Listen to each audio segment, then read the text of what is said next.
Good morning, and thank you for your time here today. I want to tell you a little bit about my story. I'm a victim of Ma'am, illegal... would you please state your name for the record and whom you represent, and then... I'm sorry, my name is Laura Wilkerson, and I'm representing myself and my son Joshua here. Okay. I sent my son to school one day, and he didn't come home. He was due home about 12 o'clock. I couldn't get an answer from him, and just something, mother's instinct, God was telling me something's wrong here. I called the school. Was he there today? Yes, he was. I called, the police department. Were there any wrecks today? No, there weren't. I started just to look around town, and it took me probably about an hour or so. And it happened by a strip center, and I happened to look over to my left and see his truck parked there. I turned in, and the truck looked different to me. It had some tall grass seeds in it and some sticks underneath the frame. We called police to the area. They came. In about 15 or 20 minutes, they asked me to come over to a dumpster that was parked beside it, and they slid that dumpster door open. And they said, "Mom, are these his things?" And I said, yes, it was his backpack and his shoes. We stood there for a couple more hours wondering if my kid was in that dumpster. Eventually, they decided to take Joshua's truck for evidence. I didn't realize what was going on behind the scenes, but they had arrested someone in that parking lot. They came to my house about 3 a.m. and told me that they had a suspect in custody, and that they wanted me out to another parking lot the following morning about 6 a.m., that Texas EchoSearch was going to look for Josh and help to find him. They told me at that time they thought he'd been hurt and that he needed help. The next morning at 6, we went to that parking lot, and we stayed all day long searching for him. About 8 o'clock, we just couldn't stand up anymore, and we went home. Detectives came back to my house, and they knocked on the door, and they came in, and I just said, "You found him?" And they said, "Yes, ma'am, we did." I said, "What did he look like?" And they didn't answer my question. What we didn't know then was he was murdered by a child brought here when he was 10 from Belize. The next day, the detectives asked us to the station because they wanted to gently tell me before the news media hit that Josh was tortured and beaten and strangled. I asked at that time, where are his parents? From a mom's heart, I was more concerned about that kid because it hadn't settled on me yet that Josh was gone. And I remember the detective looking at me and saying, "We can't ask him." And I thought... Go ahead, finish, ma'am. Thank you. I thought, you can't ask him. It just seems so unreal to me. You can ask me any question, any officer, any time of day, and I have to answer it. Anyway, 2 years later, we finally went to trial. As the trial opened, I saw a little video of them going out through a field, and you finally saw a clearing, and there was Josh. He was 18 and a half. He weighed 100 pounds in the body bag. When you first saw him, his school shirt was pulled up over his head. He was charred. He didn't have shoes on. His hands and feet were tied behind his back. He was in a fetal position laying in the field. The murderer said from the stand that he hit Josh in the nose so hard he wanted to blind him so Josh couldn't fight back. He kicked Josh next in the stomach so hard it ruptured his spleen and liver. Josh tried to get up, so the murderer said if he would just quit getting up, I was stopped. He beat him in the head with a closet rod so hard it broke in 4 pieces. He tied Josh up after bloody bubbles kept coming from his nose, and so the murderer realized he was dead. He tied him up, put him in Joshua's truck, drove around, took $2 out of Josh's wallet, bought gasoline, put him in the field, and set him on fire. I tell you, as a mom, to sit through something like this is incredible. It's every mother's worst nightmare. The killer was actually pretty proud of what he did. As he said, his culture was very different. His killing skills took over, and he just couldn't stop from killing Josh. I tell you, to sit in there and to see something like that was absolutely My family is broken forever. Josh is gone. He's home. He's with the Lord. He doesn't hurt anymore. It's the ones of us left behind to deal with this. You know, I've heard so much today about economy. My family has suffered. We have a small business, and it's probably dropped 60% since Josh died because we really had to relearn how to breathe and function again. It's just forever changed our families. I want so much to just be allowed to enforce the current laws. You know, I don't want to trample on anybody's rights, but I'm tired of not feeling that Joshua had any rights here. You know, the second he was murdered, it was all about the killer's rights. And it's just broken my family. You know, I stayed home mom because I raised my children to honor God, to love Him, to obey laws, all laws, not which ones they thought were fair, but all the laws of the state. And I wouldn't go back and change it again. I'm not about to raise a kid or a grandkid and say, you know, just whatever you feel like doing. We have to allow our officers the right to ask if they're investigating something, to further ask their immigration status. How are they going to know? They ask me for an ID anytime they stop me. Rightfully so, I give it. How are they going to find out who people are if they can't show that ID? If they can't ask them further and further what to do or where they're from? To me, it doesn't seem. You know, I'd give anything in this world if Josh was back detained 5 minutes on the side of the highway by a policeman asking him questions. Mrs. Wilkerson, are you up to questions from the committee of Senator Lucio? I want to offer my heartfelt sympathy to you, ma'am. The very bottom of my heart. There's some bad people in this world. Bad people sometimes that hurt their own countrymen where they come from. This weekend, I was also saddened to hear a story of a young mother with a child in her arms who was fleeing from Central America because of being prosecuted there in harm's way, and the person bringing her over, along with some others, took her baby to take care of her while she ran through the bush. She turned around and he was gone, never to see her baby again, ever. There's some sad stories like yours is devastating, obviously. The idea of losing a son, a daughter, a father, a mother, it's just devastating. And I truly, in my heart, share with your grief. And I won't forget your testimony.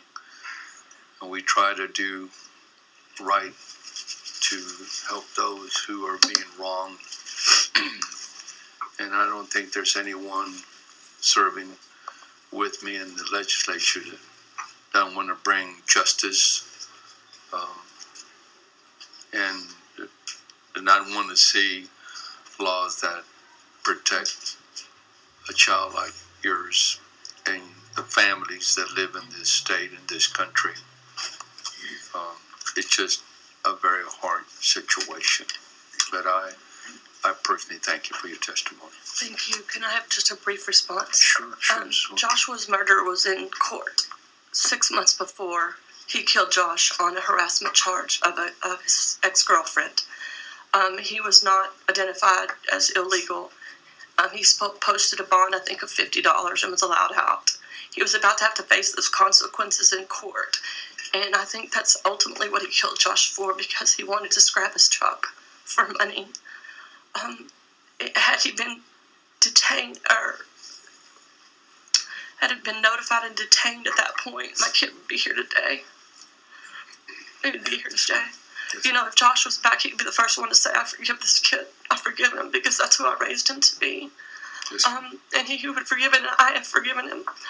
But I'm not going to forget what he did to my Josh. I can't. Yes, may I also, Mrs. Wilkinson, express our deep grief for the loss of your son. I think one of the things that the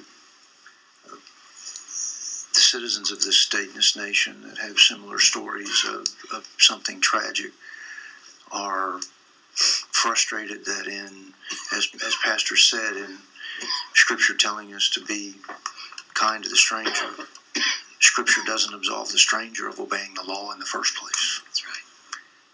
And seeing the justice as our Bill of Rights requires it carried out, you're right, it's difficult that when charged with a crime, the rights of the person charged we want to protect. I think the reason we're here discussing this is because of the circumstances of many, many families that share your situation. So, Senator Hall. Thank you, Chairman.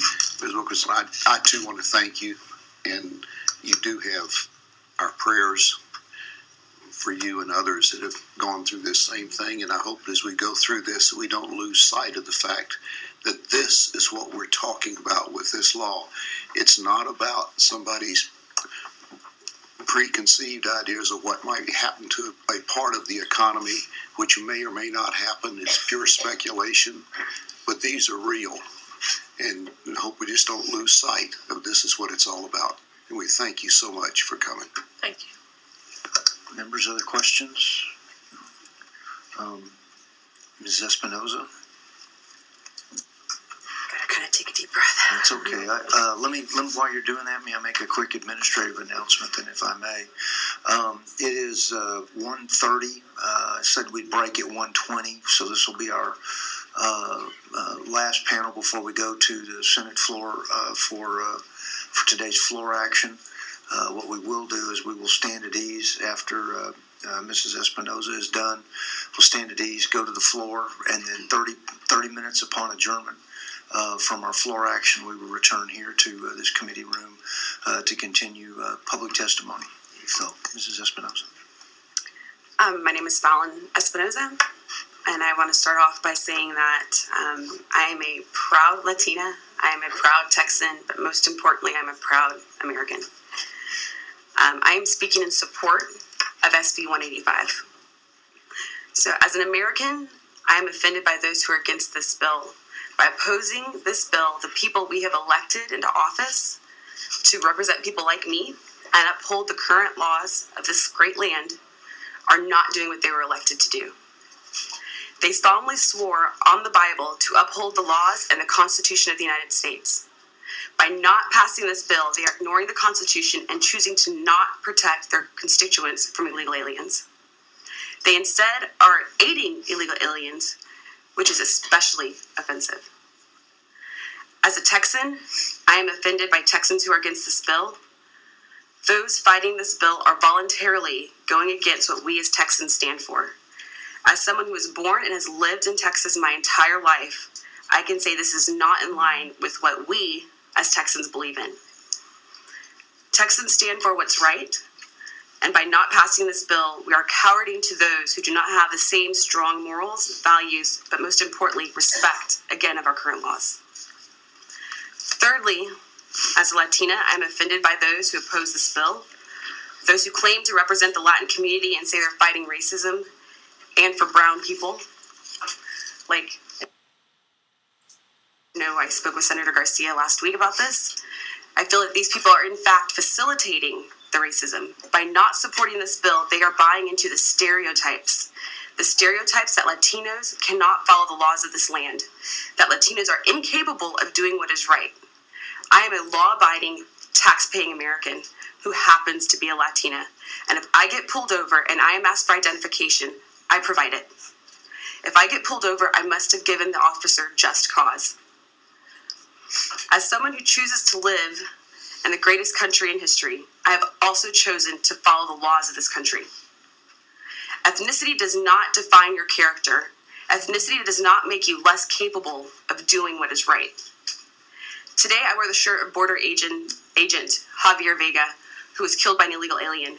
He was brutally murdered in front of his family while on a family fishing trip by an illegal alien who had been deported 6 times before. The only question I can ask is, had the current laws been enforced, will Officer Vega be here today?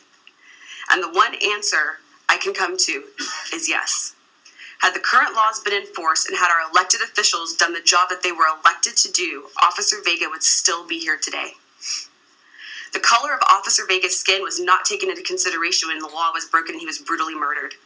Breaking the law is blind to the color of one's skin. Therefore, enforcing the law should be too. By passing this bill, we are allowing our officers and public officials to enforce the law blind to the color of one's skin. Instead of raising the issue of race and separating people based on race, we should be talking about those who are champions for American culture and American laws. This is not an issue of race. By bringing up race, people are dividing the state and country at a time when we should be the most united. This is instead an issue of those who follow our current laws and who aren't willing to follow the current laws. This is an issue of being able to identify those who have committed a federal crime by coming here illegally or other crimes, and those of us who are citizens or came here legally like many of my friends and family members. The issue at hand is one of basic practices. You follow the current laws or you do not. As Senator Garcia once again told me last week, she wants to help protect people with brown hair and brown eyes and who are driving while brown. As someone who, myself, drive brown every day and look brown, not as much as you, but look brown, every single day, I must agree and extend her comments to include all legal citizens of the state and country. I am willing to be held up for a few extra minutes for a public servant to check my identification so that he or she can be sure that I am legal, have not committed any crimes, and who I say I am. I want him or her to help protect me as I'm driving while brown, and allowing them to follow the current laws and supporting SB 185 is how they'll do it. This is not about, once again, is race, and this also is not about Mexico. I know y'all brought it up several times. This is about Texans and Americans.